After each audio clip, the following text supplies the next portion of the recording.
Capítulo 16. Uma reflexão imoral. Ocorre-me uma reflexão imoral, que é ao mesmo tempo uma correção de estilo. Cuido haver dito no capítulo 14 que Marcela morria de amores pelo Xavier. Não morria, vivia. Viver não é a mesma coisa que morrer. Assim o afirmam todos os joalheiros deste mundo, gente muito vista na gramática. Bons joalheiros, que seria do amor se não fossem os vossos dixes fiados? 1/3 ou 1/5 do universal comércio dos corações. Esta é a reflexão imoral que eu pretendia fazer, a qual é ainda mais obscura do que imoral, porque não se entende bem o que eu quero dizer. O que eu quero dizer é que a mais bela testa do mundo não fica menos bela se a cingir um diadema de pedras finas, nem menos bela, nem menos amada. Marcela, por exemplo, que era bem bonita, Marcela amou-me. Capítulo 17. Do trapézio e outras coisas. Marcela amou-me durante 15 meses e 11 contos de réis, nada menos. Meu pai, logo que teve a aragem dos 11 contos, sobressaltou-se de veras, achou que o caso excedia as raias de um capricho juvenil. Dessa vez, disse ele, vais para a Europa, vais cursar uma universidade, provavelmente Coimbra. Quero-te para homem sério e não para arruador e gatuno. E como eu fizesse um gesto de espanto, gatuno, sim, senhor, não é outra coisa, um filho que me faz isto. Sacou da algibeira os meus títulos de dívida, já resgatados por ele, e sacudiu-mos na cara. Vês, Peralta? É assim que um moço deve zelar o nome dos seus? Pensas que eu e meus avós ganhamos o dinheiro em casas de jogos ou a vadiar pelas ruas? Pelintra, desta vez ou tomas juízo ou ficas sem coisa nenhuma. Estava furioso, mas de um furor temperado e curto. Eu ouvi-o calado e nada opus à ordem da viagem, como de outras vezes fizera. Ruminava a ideia de levar Marcela comigo. Fui ter com ela, expus-lhe a crise e fiz-lhe a proposta. Marcela ouviu-me com os olhos no ar, sem responder logo. Como insistisse, disse-me que ficava, que não podia ir para a Europa. Por que não? Não posso, disse ela com ar dolente. Não posso ir respirar aqueles ares enquanto me lembrar de meu pobre pai, morto por Napoleão. Qual deles, o hortelão ou o advogado? Marcela franziu a testa, cantarolou uma seguidilha entre dentes, depois queixou-se do calor e mandou vir um copo de aluá. Trouxe-lhe a mucama, numa salva de prata que fazia parte dos meus 11 contos. Marcela ofereceu-me polidamente o refresco. Minha resposta foi dar com a mão no copo e na salva. Entornou-se-lhe o líquido no regaço. A preta deu um grito. Eu bradei-lhe que se fosse embora. Ficando a sós, derramei todo o desespero de meu coração. Disse-lhe que ela era um monstro, que jamais me tivera amor, que me deixara descer a tudo, sem ter ao menos a desculpa da sinceridade. Chamei-lhe muitos nomes feios, fazendo muitos gestos descompostos. Marcela deixara-se estar sentada, a estalar as unhas nos dentes, fria como um pedaço de mármore. Tive ímpetos de a estrangular, de a humilhar ao menos, subjugando-a a meus pés. Ia talvez fazê-lo, mas a ação trocou-se noutra. Fui eu que me atirei aos pés dela, contrito e súplice. Beijei-lhes, recordei aqueles meses da nossa felicidade solitária. Repeti-lhe os nomes queridos de outro tempo, sentado no chão, com a cabeça entre os joelhos dela. Apertando-lhe muito as mãos, ofegante, desvairado, pedi-lhe com lágrimas que me não desamparassem. Marcela esteve alguns instantes a olhar para mim, calados ambos, até que brandamente me desviou e, com um ar enfastiado, não me aborreça, disse. Levantou-se, sacudiu o vestido ainda molhado e caminhou para a alcova. Não, bradei eu, não hás de entrar, não quero. Ia lançar-lhe as mãos, era tarde. Ela entrara e fechara-se. Saí desatinado, gastei 2 mortais horas em vaguear pelos bairros mais excêntricos e desertos, onde fosse difícil dar comigo. Ia mastigando o meu desespero com uma espécie de gula mórbida, evocada os dias, as horas, os instantes de delírio, e ora me comprazia em crer que eles eram eternos, que tudo aquilo era um pesadelo. Ora, enganando-me a mim mesmo, tentava rejeitá-los de mim, como um fardo inútil. Então resolvia embarcar imediatamente para cortar a minha vida em 2 metades e deleitava-me com a ideia de que Marcela, sabendo da partida, ficaria ralada de saudades e remorsos, que ela amara-me à tonta, devia de sentir alguma coisa, uma lembrança qualquer, como do alferes Duarte. Nisto, o dente do ciúme enterrava-se-me no coração. Toda a natureza bradava que era preciso levar Marcela comigo. Por força, dizia eu ferindo o ar com uma punhada. Enfim, tive uma ideia salvadora. Ah, trapézio dos meus pecados, trapézio das concepções abruças. A ideia salvadora trabalhou nele, como a do emplasto, capítulo 2. Era nada menos que fasciná-la muito, deslumbrá-la, arrastá-la. Lembrou-me pedir-lhe por um meio mais concreto do que a súplica. Não medi as consequências, recorri a um derradeiro empréstimo. Fui à Rua dos Ourives, comprei a melhor joia da cidade, 3 diamantes grandes encastoados num pente de marfim. Corri à casa de Marcela. Marcela estava reclinada numa rede, o gesto mole e cansado, uma das pernas pendentes, a ver-se-lhe o pezinho calçado de meia de seda, os cabelos soltos derramados, o olhar quieto e sonolento. Vem comigo, disse eu, arranjei recursos, temos muito dinheiro, terás tudo o que quiseres. Olha, toma. E mostrei-lhe o pente com os diamantes. Marcela teve um leve sobressalto, ergueu metade do corpo e, apoiada num cotovelo, olhou para o pente durante alguns instantes curtos. Depois retirou os olhos. Tinha-se dominado. Então eu lancei-lhe as mãos aos cabelos, coligi-os, enlacei-os à pressa, improvisei um tocado sem nenhum alinho e rematei-o com o pente de diamantes. Recuei, tornei a aproximar-me, corrigi-lhe as madeixas, abaixei-as de um lado, busquei alguma simetria naquela desordem, tudo com uma minuciosidade e um carinho de mãe. Pronto, disse eu. Douto, foi a sua primeira resposta. A segunda foi puxar-me para si e pegar-me o sacrifício com um beijo, o mais ardente de todos. Depois tirou o pente, admirou muito a matéria e o lavou, olhando a espaços para mim e abanando a cabeça, com um ar de repreensão. Ora você, dizia, vens comigo? Marcela refletiu um instante. Não gostei da expressão com que passeava os olhos de mim para a parede, da parede para a jóia. Mas toda a má impressão se desvaneceu quando ela me respondeu resolutamente. Vou. Quando embarcas? Daqui a 2 ou 3 dias. Vou. Agradeci-lhe de joelhos, tinha achado a minha Marcela dos primeiros dias e disse-lhe. Ela sorriu e foi guardar a jóia, enquanto eu descia a escada. Capítulo 18. Visão do corredor.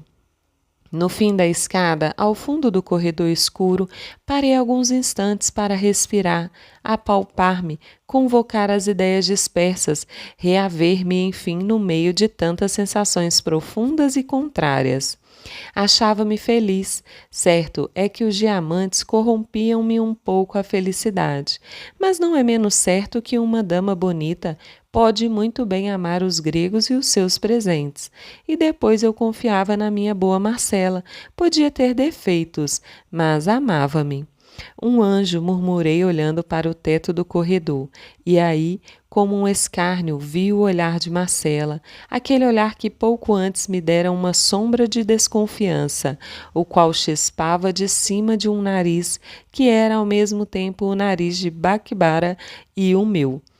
Pobre namorado das 1001 noites, vi-te ali mesmo correr atrás da mulher do vizir ao longo da galeria, ela a acenar-te com a posse, e tu a correr, a correr, a correr, até a alameda comprida, donde saíste à rua, onde todos os correeiros te apuparam e desancaram. Então pareceu-me que o corredor de Marcela era a Alameda e que a rua era a de Bagdá. Com efeito, olhando para a porta, vi na calçada 3 dos correeiros, um de batina, outro de libré, outro à paisana, os quais todos 3 entraram no corredor, tomaram-me pelos braços, meteram-me numa segue, meu pai à direita, meu tio cônego à esquerda, o da libré na boleia, e lá me levaram à casa do intendente de polícia, donde fui transportado a uma galera que devia seguir para Lisboa. Imaginem se resisti, mas toda a resistência era inútil. 3 dias depois segui barra fora, abatido e mudo. Não chorava sequer. Tinha uma ideia fixa, malditas ideias fixas. A dessa ocasião era dar um mergulho no oceano, repetindo o nome de Marcela. Capítulo 19. A bordo. Éramos 11 passageiros, um homem doido acompanhado pela mulher, 2 rapazes que iam a passeio, 4 comerciantes e 2 criados. Meu pai recomendou-me a todos, começando pelo capitão do navio, que, aliás, tinha muito que cuidar de si, porque, além do mais, levava a mulher tísica a um último grau.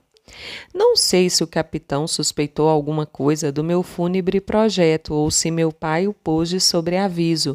Sei que não me tirava os olhos de cima. Chamava-me para toda a parte. Quando não podia estar comigo, levava-me para a mulher. A mulher ia quase sempre numa camilha rasa, a tossir muito e a afiançar que me havia de mostrar os arredores de Lisboa. Não estava magra, estava transparente. Era impossível que não morresse de uma hora para outra. O capitão fingia não querer na morte próxima, talvez por enganar-se a si mesmo. Eu não sabia nem pensava nada. Que me importava a mim o destino de uma mulher tísica no meio do oceano? O mundo para mim era Marcela. Uma noite, logo no fim de uma semana, achei ensejo propício para morrer. Subi cauteloso, mas encontrei o capitão, que junto à murada tinha os olhos fitos no horizonte. Algum temporal? Disse eu. Não, respondeu ele estremecendo. Não, admiro o esplendor da noite. Veja, está celestial. O estilo desmentia da pessoa, assaz, rude e aparentemente alheia a locuções rebuscadas. Fitei-o, ele pareceu saborear o meu espanto. No fim de alguns segundos, pegou-me na mão e apontou para a lua, perguntando-me por que não fazia uma ode à noite. Respondi-lhe que não era poeta. O capitão rosnou alguma coisa, deu 2 passos, meteu a mão no bolso, sacou um pedaço de papel, muito amarrotado. Depois, à luz de uma lanterna, leu uma ode horaciana sobre a liberdade da vida marítima. Eram versos dele. Que tal? Não me lembra o que ele disse. Lembra-me que ele me apertou a mão com muita força e muitos agradecimentos. Logo depois, recitou-me 2 sonetos. Ia recitar-me outro quando o vieram chamar da parte da mulher. Lá vou, disse ele, e recitou-me o 3º soneto, com pausa, com amor. Fiquei só, mas a musa do capitão varrera-me do espírito os pensamentos maus. Preferi dormir, que é um modo interino de morrer.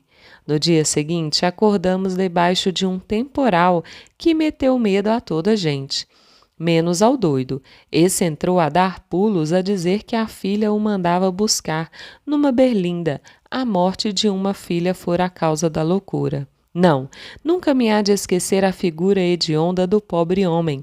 no meio do tumulto das gentes e dos uivos do furacão, a cantarolar e a bailar, com os olhos a saltarem-lhe da cara, pálido, cabelo arrepiado e longo. Às vezes parava, erguia ao ar as mãos ossudas, fazia umas cruzes com os dedos, depois um xadrez, depois umas argolas e ria muito, desesperadamente. A mulher não podia já cuidar dele, entregue ao terror da morte, rezava por si mesma a todos os santos do céu. Enfim, a tempestade amainou. Confesso que foi uma diversão excelente a tempestade do meu coração. Eu, que meditava ir ter com a morte, não ousei fitá-la quando ela veio ter comigo. O capitão perguntou-me se tivera medo, se estivera em risco, se não achara sublime o espetáculo. Tudo isso com um interesse de amigo. Naturalmente, a conversa versou sobre a vida do mar. O capitão perguntou-me se não gostava de idílios psicatórios. Eu respondi-lhe ingenuamente que não sabia o que era. Vai ver, respondeu, e recitou-me um poemazinho, depois outro, uma égola e, enfim, 5 sonetos com os quais rematou nesse dia a confidência literária. No dia seguinte, antes de me recitar nada, explicou-me o capitão que só por motivos graves abraçara a profissão marítima, porque a avó queria que ele fosse padre e, com efeito, possuía algumas letras latinas. Não chegou a ser padre, mas não deixou de ser poeta, que era a sua vocação natural. Para prová-lo, recitou-me logo de corpo presente uma centena de versos. Notei um fenômeno. Os ademanes que ele usava eram tais que uma vez me fizeram rir. Mas o capitão, quando recitava, de tal sorte olhava para dentro de si mesmo, que não viu nem ouviu nada. Os dias passavam, e as águas e os versos, e com eles ia também passando a vida da mulher. Estava por pouco, um dia, logo depois do almoço, disse-me o capitão que a enferma talvez não chegasse ao fim da semana. Já, exclamei, passou muito mal a noite. Fui vê-la, achei-a, na verdade, quase moribunda, mas falando ainda de descansar em Lisboa alguns dias, antes de ir comigo a Coimbra, porque era seu propósito levar-me à universidade. Deixei-a consternado. Fui achar o marido a olhar para as vagas que viam morrer no costado do navio e tratei de o consolar. Ele agradeceu-me, relatou-me a história dos seus amores, elogiou a fidelidade e a dedicação da mulher.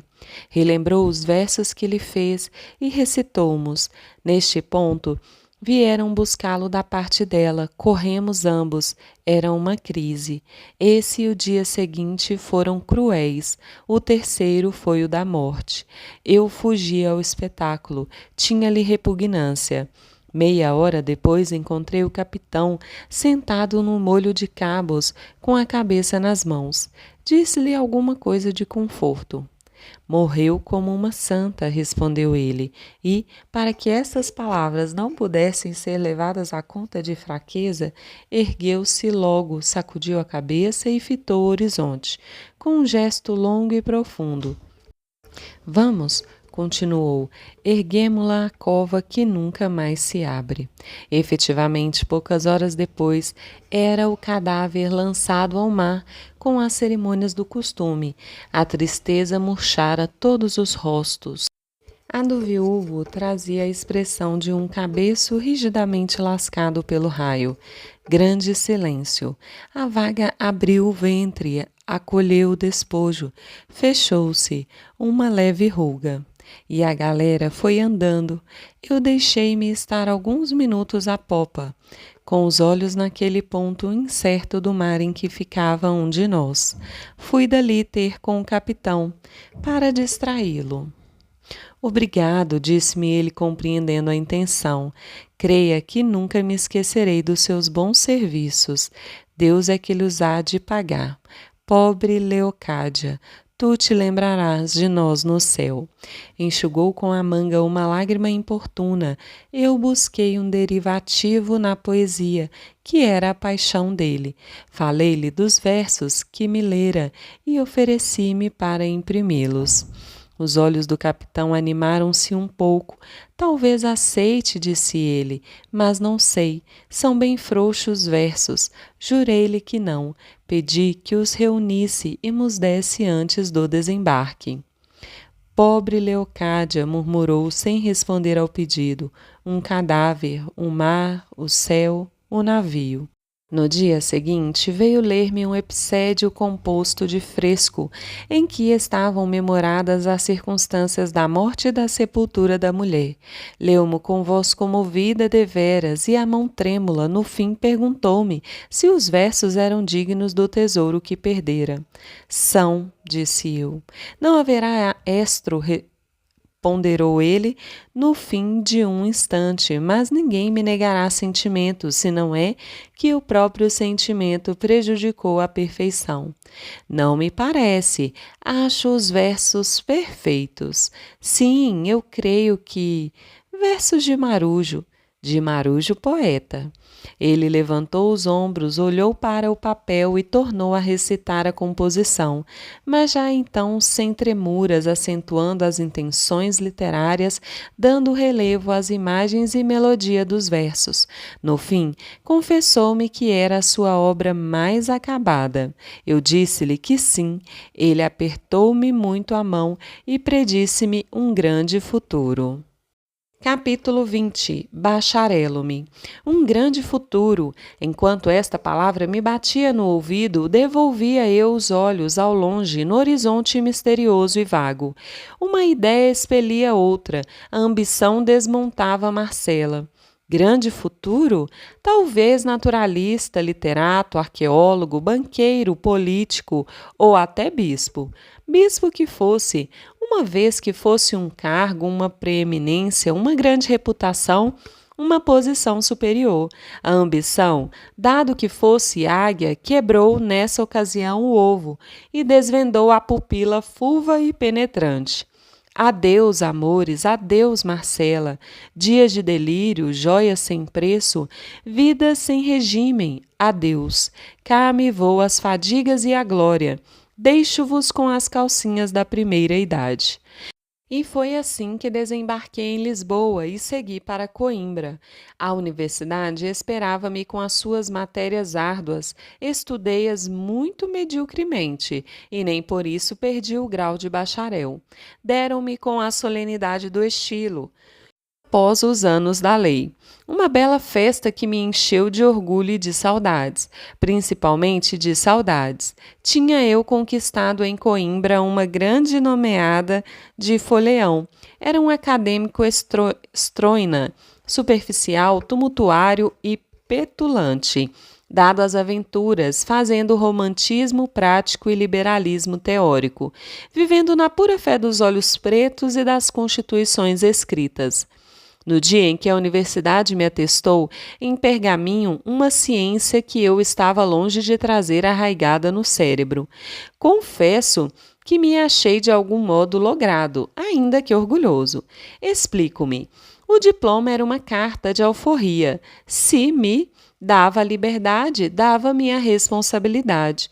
Guardei-o, deixei às margens do Mondego e vim por ali fora assaz desconsolado, mas sentindo já uns ímpetos, uma curiosidade, um desejo de acotovelar os outros, de influir, de gozar, de viver, de prolongar a universidade pela vida adiante.